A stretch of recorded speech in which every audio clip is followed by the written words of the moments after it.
అసలు పులులు ఎన్ని రకాలండి? బెంగాల్ టైగర్ అంటారు కొంతమంది, నల్లమల టైగర్ అంటారు. Right right right sir. అయితే మొత్తానికి ప్రపంచంలో 9 పులి జాతులు. పులి జాతులు అంటే ఉపజాతులు, ఒకటే జాతి ఒకటే కానీ ఉపజాతులు అనమాట. అంటే ఉపజాతికి తేడా ఏంటంటే ఒక ఉపజాతికి ఇంకో ఉపజాతికి అక్కడ ఉన్నటువంటి నైసర్గిక స్వరూపాన్ని బట్టి, అక్కడ ఉన్నటువంటి పరిస్థితులను బట్టి చిన్న చిన్న మార్పులు ఉంటాయి, కానీ జాతి ఒకటే ఉంటుంది. ఇవి 9లో 3 ఆల్రెడీ నశించిపోయాయి. ఇవా 3? 3 ఏంటంటే జావా, అలాగే బాలి, కాస్పియన్ టైగర్స్ అని ఉంటాయి.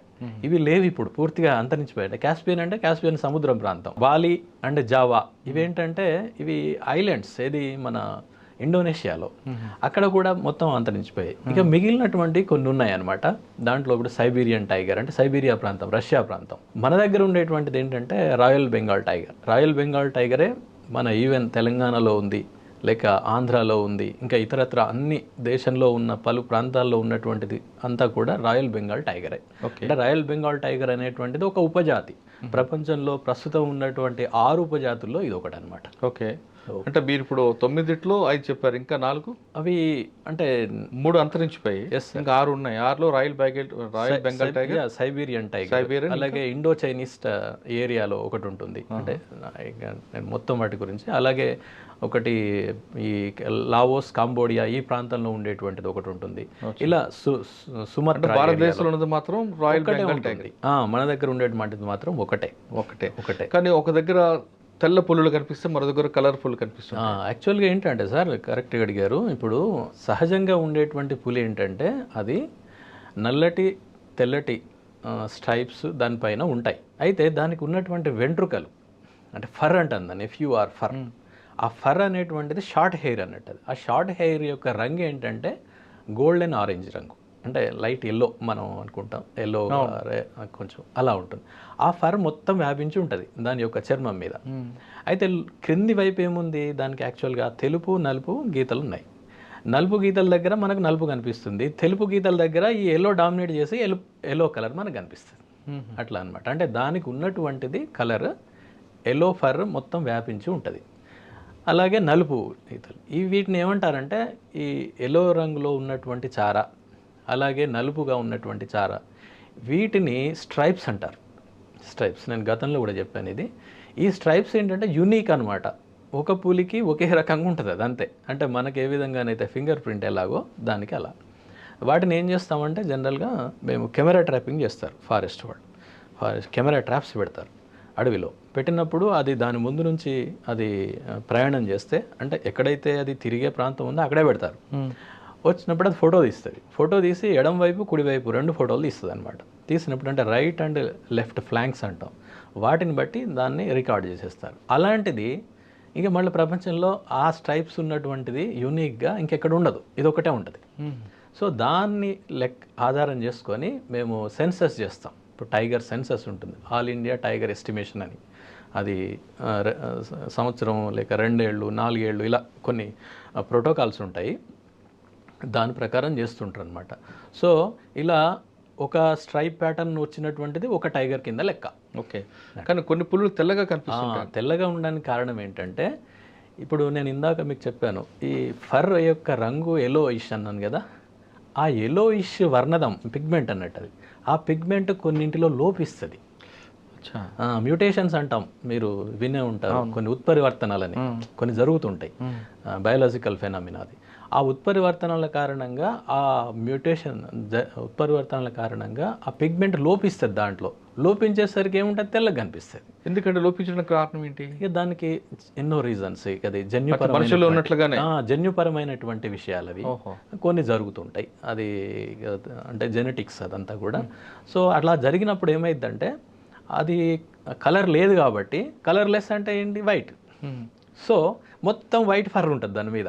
సరే, రెండింటికి అంటే కలర్ ఒకటే చేంజా లేదంటే నైజం కూడా మారుతుంది? ఏం మారదు, ఆ పౌరుషం సేమ్ ఉంటుంది, అంత సేమ్ ఉంటుంది. కానీ ఇక్కడ ఏంటంటే, ఇప్పుడు మనం ఎప్పుడు కూడా సాధారణంగా ఉన్నదానికి కొంచెం భిన్నంగా ఉంటే మనకు ఎక్కువగా ఆకర్షణ చూడాలనిపిస్తుంది. ఇప్పుడు మీరు నెహ్రూ జూ పార్క్ వెళ్ళి చూస్తే అసలు టైగర్ని చూడడం కంటే దీన్ని చూడడానికి జనం ఎక్కువగా చూపెడతారు. అంతేకాకుండా మన దగ్గర ఆ నంబర్ కూడా ఎక్కువగా ఉంది. చాలా ఎక్కువగా ఉంది వాటి నంబర్. అంటే వాటిని బ్రీడింగ్ చేసి వాటి నుండి మళ్ళీ అలాంటి పుల్లే వచ్చాయన్నమాట. మళ్ళీ వాటిని వేరే ప్రాంతానికి పంపించడం ఇలాంటివి కూడా చేస్తున్నారు. మనకు అందులో ఏంటి మనం వేరే వాళ్ళకు కూడా పంపించగలుగుతున్నాం మన జూ నుండి. పులి ఉత్పత్తి మనం పెరుగుతున్నాం. అంటే ఈ ఏంటి మీరు చెప్పిన ఇందాక తెల్ల టైగర్లకు సంబంధించి. సార్ పులి దానికి సిగ్గు ఎక్కువ అంటారు. అంటే సిగ్గు ఎక్కువ అని కాదు సార్, అదేంటంటే దాని నేచర్ సీక్రెటివ్ యానిమల్. అది చాలా సీక్రెటివ్ యానిమల్ అనమాట మిగతా వాటి అన్నిటితో పోలిస్తే. ఏవైనా వన్యప్రాణులన్నీ కూడా షై యానిమల్స్ ఎప్పుడు కూడా, అంటే మనుషులతోటి ఉండవు అవి. అవి ఉండేది అడవిలో మనుషులు ఉండరు. అవి వాటికి సహజమైనటువంటిది. ఇది కూడా ఏంటంటే యాక్చువల్గా అది డెన్స్ జంగిల్ యానిమల్ అనమాట. అంటే దట్టమైన అడవుల్లో ఉండేటువంటి యానిమల్ అది. సో దానికి సహజంగానే అది నిగూఢంగా ఉండేటువంటి లక్షణం కారణంగా అది దూరం ఉంటుంది. కాబట్టి దాన్ని మనం ఏదో సిగ్గని అనుకుంటాం. సిగ్గుపడడం అలాంటిది అలా అని కాదు. దాన్ని జైవికంగా చూసినప్పుడు, అంటే జైవికంగా బయాలజికల్గా చూసినప్పుడు అది సీక్రెటివ్ యానిమల్, చాలా సీక్రెట్గా ఉంటుంది. అందుకనే నేను గతంలో కూడా చెప్పాను, అది మనం దాన్ని చూడడానికి వెళ్ళినప్పుడు అది ఎప్పుడో చూసేసి రిట్రీట్ అయ్యి వెళ్ళిపోతుంటాయి. జనరల్గా వెనకే వెళ్ళిపోతాయి. ఎందుకంటే because of it's secretive nature, దానికి ఉన్నటువంటిది అది. ఓకే, అట్లా అనమాట. సార్ పులి మేటింగ్ ఎప్పుడు చేస్తుంటుంది? అంటే అది జనరల్గా ఎప్పుడూ ఉంటుంది. దానికి ఇలా సంవత్సరానికి ఎన్నిసార్లు ఎంతైనా ఉండొచ్చు. అది దీనికి ఖచ్చితంగా ఇంత అని దాని గురించి పెద్ద అధ్యయనాలు అంటే ఇదే టైం అని నిర్ణయించలేదు ఎక్కడ కూడా. జనరల్గా ఇయర్లీ మొత్తం సంవత్సరం పొడవునా ఎప్పుడైనా జరగవచ్చు. పిల్లలు వచ్చిన తర్వాత పిల్లలకి రావడానికి ఎంత టైం పడుతుంది మేటింగ్ అయిన తర్వాత? దాని గర్భావధి కాలం అదంతా 110 days వరకు ఉంటుంది. 110 daysలో పిల్లలు వచ్చేస్తాయి. పిల్లలు ఎన్ని రావచ్చండి? మ్యాక్సిమం మనం 4 నుంచి 6, 2, 4, 6 ఇలా అంతే మ్యాక్సిమం అనమాట. 5, 6 అనేది చాలా ఎక్కువ. 5 వరకు నేను విన్నాను. సరే 5 అనుకుందామండి. పులి ప్రెగ్నెంట్ అయిన తర్వాత మగ పులి ఆమెతో ఉంటుందా?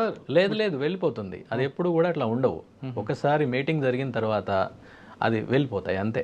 ఇప్పుడు మీటింగ్ కోసం కలుస్తాయి అంతే, కలిసిన తర్వాత వెళ్ళిపోతాయి. ఎందుకంటే మళ్ళీ ఇదే నేను ఇందాక చెప్పింది, బయాలజికల్ నేచర్ ఏంటంటే టైగర్ అనేది సాలిటరీ యానిమల్.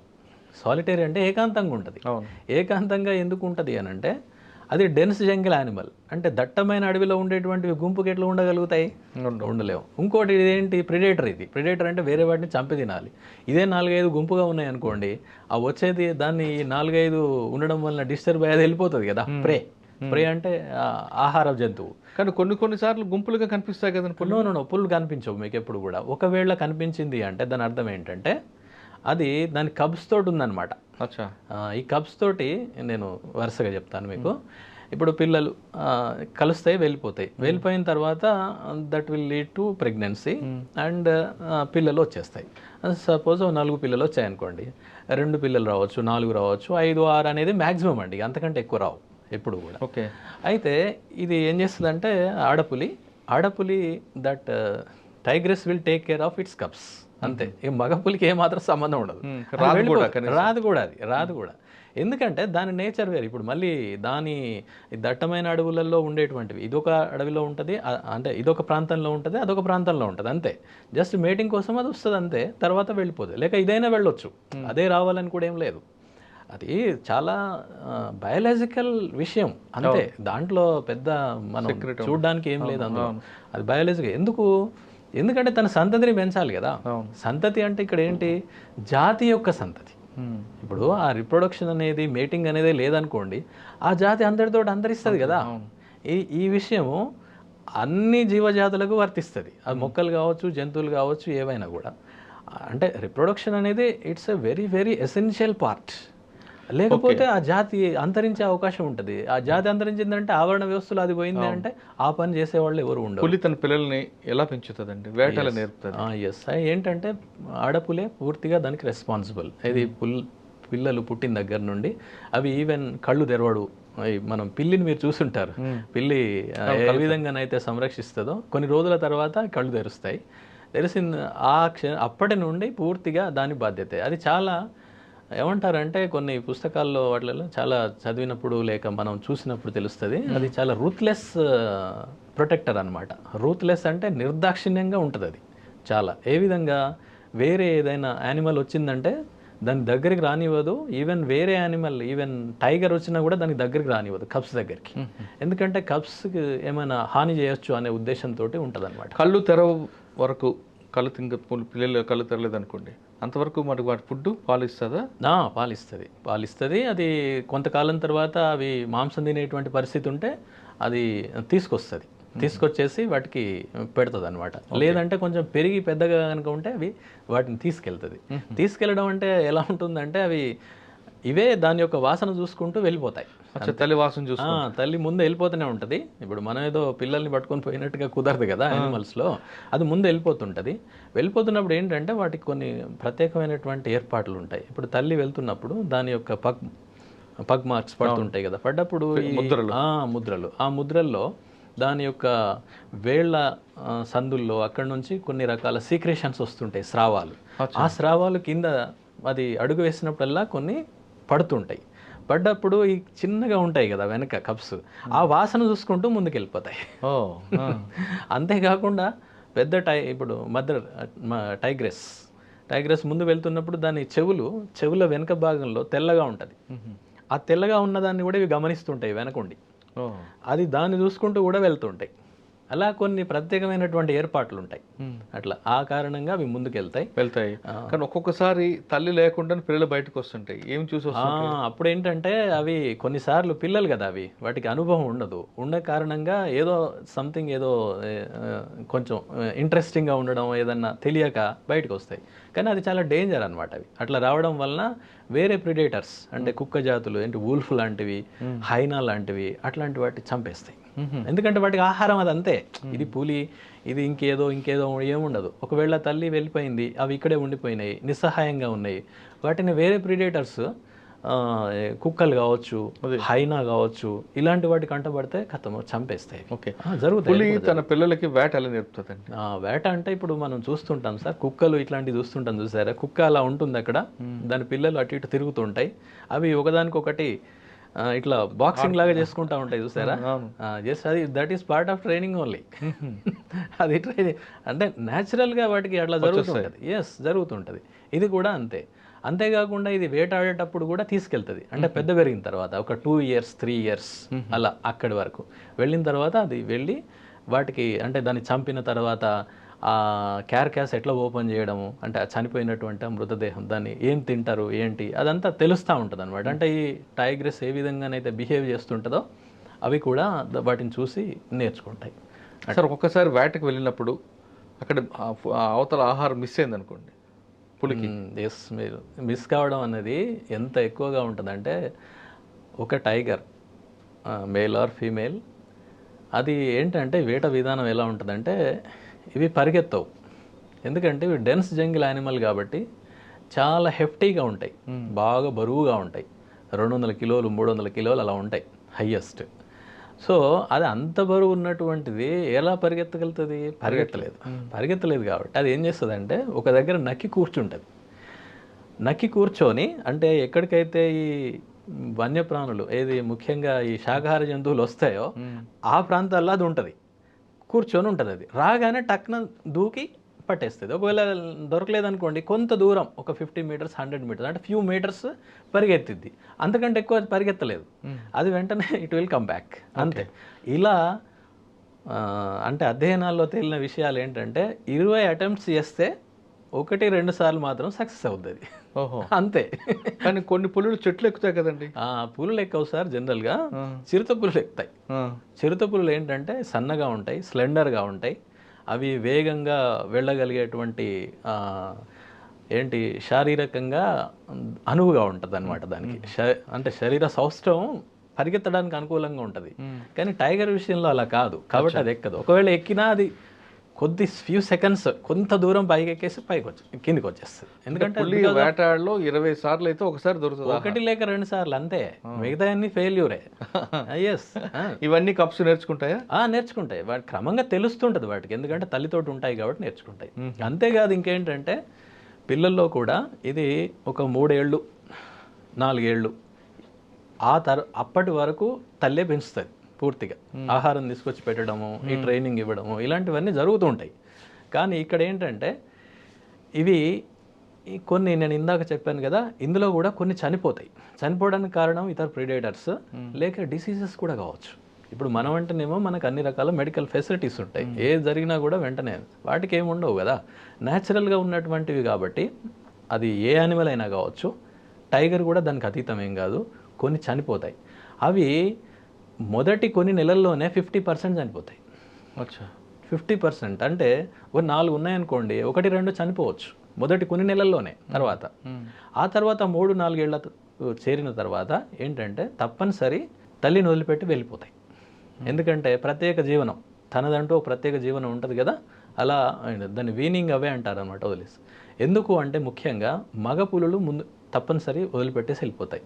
మగపులులు ఎందుకు, మగపులి కూడా అక్కడే ఉంటే మగపులికి మళ్ళీ మదర్ ఉంది కదా, వాటి మధ్యలో మళ్ళీ బ్రీడింగ్ జరగకుండా, జరిగితే ఏమవుతుంది మనం చూస్తున్నాం చూడండి, మేనరికాల కారణంగా చాలా రకరకాల అబ్నార్మాలిటీస్, జెనెటిక్ ఇష్యూస్ వస్తున్నాయి చాలా వరకు మన లోపల, ఏంటి దగ్గరి బంధువుల మధ్యలో. అయితే నేచర్లో ఇది ఉందన్నమాట. టైగర్ విషయంలో అది చేస్తుంది. ఎలా అంటే తల్లి వీటిని బయటికి పంపించేస్తుంది, ముఖ్యంగా మగపులులు. అవి బయటికి వెళ్ళిపోతాయి, పూర్తిగా బయటికి వెళ్ళిపోయి తన టెరిటరీ తను ఏర్పాటు చేసుకోవడానికి దూరంగా వెళ్ళిపోతాయి. దానికి ప్రధానమైనటువంటి కారణం ఏంటంటే ఇన్బ్రీడింగ్ని అవాయిడ్ చేయడం. ఏంటి అంతఃక ప్రజననం లోపల ఉన్నటువంటిది, అంటే విదిన్ కుటుంబం అక్కడ ప్రజననం కనుక జరిగితే, అక్కడ ప్రత్యుత్పత్తి కనుక జరిగితే దాని నుండి వచ్చేటువంటి సంతానం చాలా వీక్గా ఉండే అవకాశం ఉంటుంది, జెనెటిక్ డిజార్డర్స్ ఉంటాయి. కాబట్టి దాన్ని అవాయిడ్ చేయడం కోసం నేచర్లో ఇలాంటి ఆల్రెడీ ఇన్బిల్ట్గా ఉంటాయి, వాటికి సహజాతాలు అనమాట, ఇవన్నీ ఇన్స్టింక్ట్స్. అంటే తల్లి పంపిస్తుందా, దీనికి ఆ లక్షణం ఉంటుంది, తల్లి కూడా పంపించేస్తుంది. సో వెళ్ళిపోతాయి. ఆడపుల్లు అయితే మాత్రం ఆడపుల్లులు కొంతకాలం ఉంటాయి, ఉండి తల్లి యొక్క టెరిటరీలో కొంత భాగాన్ని ఒకవేళ షేర్ చేసుకుంటే చేసుకోవచ్చు, కానీ అవి కూడా వెళ్ళిపోతాయి. కానీ ముఖ్యంగా మగపుల్లులు మాత్రం దగ్గరలో అసలే ఉండవు. ఓకే, బయటికి వెళ్ళిన తర్వాత ఒకే తల్లి కడుపుడు పుట్టిన ఆడపులి మగపులి కలిసే అవకాశం ఉంటాయి అంటే జరిగే ఛాన్సెస్ ఉంటాయి. కానీ ఇప్పుడు ఏమవుతుంది, నేను ఇందాక చెప్పినట్టు మగపులి చాలా దూరంగా వెళ్ళిపోతున్నాయి కదా, కాబట్టి తగ్గుతాయి, అలా తగ్గేటువంటి అవకాశం ఉంది. ఓకే, తన పెట్టిన పిల్లల్లో 4 పిల్లలు పెట్టింది అనుకోండి పులి, ఒక 2 చనిపోయి అనుకోండి, అవి తీసుకెళ్ళి పాతడం అలా చేస్తుంటుందా, ఫీల్ అవుతుంటుందా ఏమైనా? లేదండి, ఏం లేదు, న్యాచురల్గా చనిపోతాయి అంతే, ఏం లేదు. తల్లి లేదు అలాంటిది ఏమి ఉండదు, నేచర్లో ఏదో ఉండదు. అంటే కొన్ని కుక్కలు మీరు అన్నారు కదా, కుక్కలు అయితే కొంచెం బాధపడి తీసుకెళ్ళడం. లేదు సార్, ఏవైనా చేయవు, ఏవి కూడా ఏం చేయవు, మనుషులే చేస్తాం అంతే. మనకు ఇక రకరకాల సంస్కృతులు లైక్ విశ్వాసాలు అలాంటి కాకుండా ఫీలింగ్స్ ఉంటాయా? ఏం లేవు, అంటే అట్లా ఉన్నట్టుగానైతే మనం ఎప్పుడు చూడలేదు, చదవలేదు. సార్, పులి పిల్లల్ని ఎవరైనా బయట వాళ్ళు ఎత్తుకుంటే, అంటే జూలో ఉన్నప్పుడు మామూలుగా దొరకదు అనుకోండి, అటువంటి మనుషులు టచ్ చేసిన పిల్లల్ని పులి దగ్గర తీసుకుంటుందా? తీసుకుంటాయి, అట్లేం లేదు. కానీ కొన్ని సందర్భాల్లో కొన్ని వైల్డ్ యానిమల్స్ విషయంలో అబాండన్ చేసిన సందర్భాలు కూడా ఉంటాయి.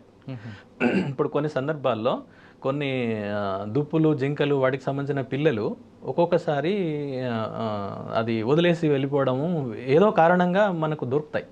మళ్ళీ వాటిని కొన్నేమో చేర్చుకుంటాయి, కొన్ని చేర్చుకోవు. సరే, దానికి కారణాలు బహుశా ఇప్పుడు మీరు అన్నట్టు ఏదైనా ఉంటే ఉండొచ్చు అట్లా. కానీ టైగర్ విషయంలో అట్లయితే మీ చూసినట్టు లేదు. సరే, టైగర్ అయింది సార్. నెక్స్ట్ సింహం, లైన్. సార్, అయితే ఇందాక నేను ఒక్కటి యాడ్ చేస్తాను దానికి. ఇక్కడ ఏంటంటే టైగర్ ఒక 50% ఇలా చనిపోయిన ఛాన్స్ ఉంటుంది. తర్వాత ఇంకొకటి ప్రమాదం ఏంటంటే, ఇవి కబ్స్ దూరం వీనవే అయిపోతాయి కదా, అంటే తల్లి నుండి దూరం కావడం అనేది ఉంటుంది కదా, అవి బయటకు వెళ్ళిపోతుంటాయి. అయితే బయటకు వెళ్ళిపోతున్నటువంటి సందర్భంలో అవి కొన్ని కిలోమీటర్లు, కొన్ని 100 కిలోమీటర్లు కూడా ప్రయాణం చేస్తాయి. చేస్తున్నటువంటి క్రమంలో అవి వేరే టైగర్లతోటి కాన్ఫ్రంటేషన్ అంటే ఎదురుపడడం, లేకపోతే ఇతర జనావాసాల్లోకి అనుకోకుండా వెళ్ళడము, లేక ఏదైనా ప్రమాదాలు ఉన్నప్పుడు దానికి లోన్ కావడం జరుగుతుంటుంది. ఎందుకంటే దీనికి ఎక్స్పీరియన్స్ ఉండదు, ఎలా ఎదుర్కోవాలనే ఎక్స్పీరియన్స్ ఉండదు. అట్లా కూడా కనీసం ఒక 20-30% చనిపోతాయి. అలా కూడా చనిపోతాయి. అంటే కబ్స్ 3-4 ఏళ్ళు ఉన్నటువంటివి చనిపోతాయి. అంటే ఈ లెక్కన కనుక మనం చూస్తే దీంట్లో తెలిసిన అధ్యయనాల్లో తెలిసిన విషయం ఏంటంటే, సుమారు ఒక ప్రాంతంలో, ఏదో పెద్ద ప్రాంతంలో మీరు ఒక 10 పిల్లలు పుట్టాయనుకోండి, 10 పిల్లల్లో 1-2 పిల్లల కంటే ఎక్కువ బతుకు, అంతే. 2 పిల్లలు బతికితే చాలా ఎక్కువ అనమాట. అంటే 80% మోర్టాలిటీ ఉంటుంది టైగర్స్లో. ఇలా అన్నమాట.